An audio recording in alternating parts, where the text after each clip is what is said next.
Welcome once again to this edition of Advanced Mixed Method Analysis. Today we'll be looking at data transformation, joint display, and then we crown it up with triangulation protocols. My name is Felix Nenenate, and I'll be taking you through this presentation. The first thing we would like to look at is the structure of our presentation. We will go into data analysis. We will then look at the joint displays, and then we will look at triangulation protocols. Now, it is very important for us to know that in research, these are data gathering instruments that are very essential to us. So, in art education, for instance, when you want to look at a set of data in its totality, trying to understand how this data come into being, it is important for us to be looking at some of these mixed method instruments and how eloquent or how we use them depending on the type of data we would like to collect. So in basic terms, when you are trying to gather data in such a way that you have the complement of both the qualitative and the quantitative data, it is important that we go through this data using data transformation, joint display, or triangulation protocols. And these are what help us to build a solid foundation for the data that we've gathered. Now, for instance, let's imagine you have a student that is taking an exercise in painting, but then you decide not to just look at the aesthetic value of it, but rather you want to look at um, how applicable the brush strokes are, the number of frequency or the number of times brush strokes are being rendered, and then you want to you measure how long it takes for the artist to do his painting, and even to an extent the number of periods or time that observers sit to look at the artwork. All these things are information or data that can be gathered and interpreted using any of these mixed method analysis that we are going to look about. Data transformation basically talks about when the process of turning one type of data into another so that we can talk about each data. So you may have a set of qualitative data which you want to interpret or turn that qualitative data into a quantitative data. Vice versa can also be done. And when we are doing this thing, then we say we are looking at data transformation, the ability of transferring one data set into another. So, for instance, we may decide to have a qualitative data that is being turned into a numerical data, where in this case, then we say we are quantitizing the qualitative data. And in so doing, we are changing the words which is in forms of qualitative, or the data that is in form of words, that is in form of interpretations, that are in form of interviews or interpretations. We change these words or themes into numerical values that is in the form of quantitative data that we can interpret, and that is quantitizing a data. So you quantize this data and you're able to run analysis on them in order to deduce a data or an understanding or interpretation from that data. The reverse of this is also what when we qualitize a data. Qualitization of a data is when the quantitative data is then also reversed into a qualitative data. So here we change the words or the text into words into textual value or data that we can be able to use. So this data can then be read or can be codified in other ways for us to understand it. Then we have the third set of data transformation, where this data can be merged. So we call it the merging data set, where we set both type of data side by side in order to compare them directly. So these are data transformations. So for instance, you give students a standardized critical thinking test. This test, you gather it in a form of quantitative value. But once you gather this quantitative value, you can now decide to go into the data and look at the top 5 students who have performed very well and what their deduction of the understanding of the work, their understanding of how the work is going, or the narrative that they give to this, uh, the scores that they've written, and you quantify those data into a qualitative data. So you are deducing a qualitative data from a quantitative analysis that you have performed. We look at joint display analysis. So in joint display, we are saying that it is where a singular visual chart or a table or a matrix are forced in such a way that you place the quantitative result and the qualitative result side by side of each other. So here it helps us, the joint display data, where qualitative data and quantitative data are placed side by side for us to read meanings into it, help us to draw patterns that we would have missed if we were only looking at one data set. So if you have a data set which is quantitative and you are looking at it purely in the form of quantitative, and you decide to juxtapose that with a qualitative data, you may end up missing some of the data. But when quantitative data and qualitative data are placed side by side of each other, it gives you a visual measures that you will be able to simply see the patterns that are on it. What you would have missed when you were looking at only one side of the data can easily be fished out and then dealt with. So we say that joint displays gives us a physical measures of what qualitative findings and qualitative findings into a single structure or visual structure that will help us to illustrate how these two data sets relate with each other.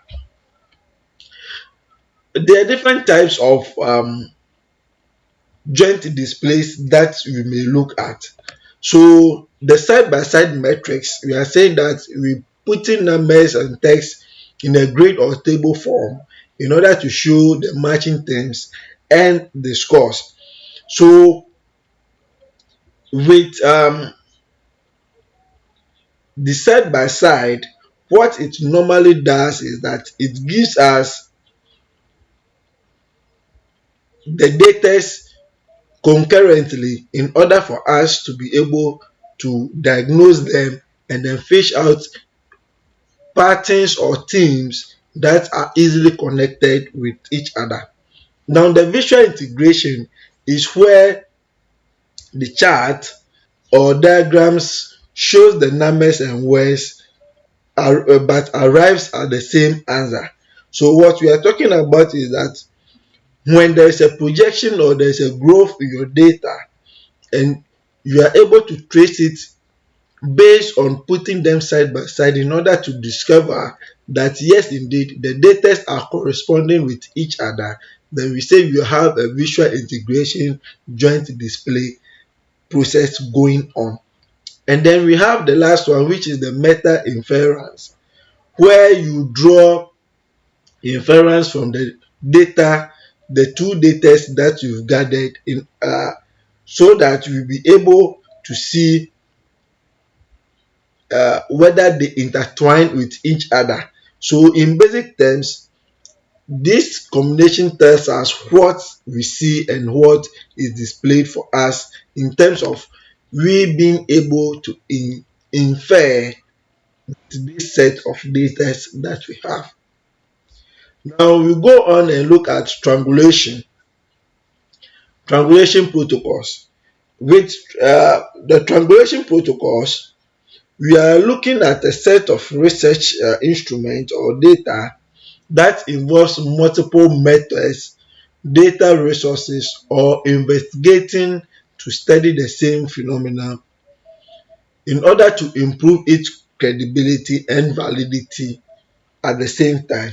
So triangulation is taking a set of data and passing them through laid down protocols in order for you to see whether your findings are credible or they are valid.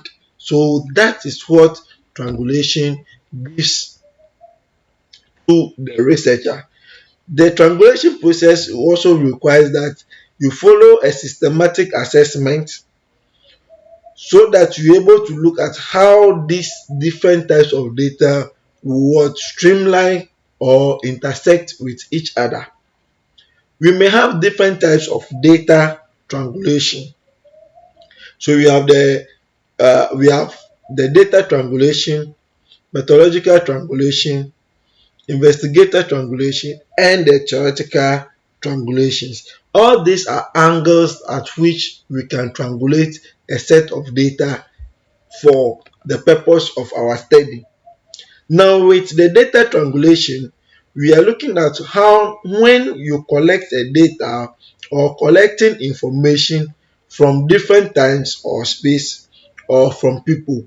So you have different sets of data from either a time or a period, and then you try to triangulate them in order to see whether there is validity within this data or there is consistency within the data. And we also look at the next one, which is methodological triangulation, where we combine either quantitative or qualitative data or approaches or multiple data in order to arrive at a particular conclusion. So, methodological triangulation is more interested in the methodology that you applied, whether quantitative or quantitative, and taking them through protocols in order to see whether the methodology you've applied is reliable, can be replicated for other researches. Investigator triangulations are mostly in the form of involving two or more researchers in data collection and coding. So we investigate how this data is collected by researchers and whether their principles or their protocols that are being used can be replicated in other researches as well. Then the last one, which is the theoretical triangulation, talks about applying multiple competing perspectives or when a theoretical framework is interpreted with the same data set, when the theoretical data set that you have is being taken through set of protocols in order for us to be able to achieve a reliability or consistency within the theoretical framework that you are looking at. So when we use triangulation, there are some outcomes that are likely to occur, and one of these outcomes or the outcomes may be in four instances. So the first one is convergence. Now with convergence, we are saying that the data that you have gathered, when they agree with each other, then we say the triangulation has come into a convergence state where the different data or the data that you have gathered will lead us to the same conclusion. So when the data leads us to one possible conclusion, we are saying that convergence have taken place in our triangulation protocol. The next one is complementary or the elaboration protocol. In this form, there may be different layers of the data that you have gathered. So even though the data do not agree perfectly, there is an underlying or there are layers that explain each other. So therefore, when this occurs, when you look at a quantitative data, you look at a qualitative data, and you realize that even though they do not agree, they give multiple layers or different layers that are logically conclusive, we say our triangulation is a complementary one for that matter. Dissonance triangulation occurs when there is a disagreement between the two sets of data that you've gathered. So you've investigated two sets of data, quantitative and qualitative, and you realize that the explanation that you derive from them or the conclusions that you derive from them contradict each other. So there's a dissonance between these two data sets that you have gathered. When the numbers do not add up, or the numbers do not reflect what the interview or the qualitative data is saying, or they are on the opposite side of each other, then there is a dissonance um, decision or disagreement between the two sets of data that you have. And for researchers, once you have a dissonance triangulation protocol or triangulation, then it only encourages you to dig deeper and find the gap that is lacking between these two data. It is a very good dilemma for researchers to dive deeper and then be able to come up with a more cohesive data set that corresponds with each other. The last one is the silence triangulation, where one data set capture something completely different. So there's no direct relationship between the two data sets that one have gathered. When you have a qualitative data and a quantitative data, that cannot be easily inferred to or drawn, a relationship drawn between these two. We say there is a silence regulation, triangulation on this set of data. So, in order to simplify all these things, we are saying that with data transformation, it helps us to count our words. Joint displays also get help us to draw a set of data or look at what patterns within a set of work, and then they help us to fact check um, our data as well. And then triangulation rather help us or assist us to fact check data that we have been able to gather. This will bring us to the end of our quantitative research analysis, and I'll be looking forward to seeing you in the next edition. Thank you.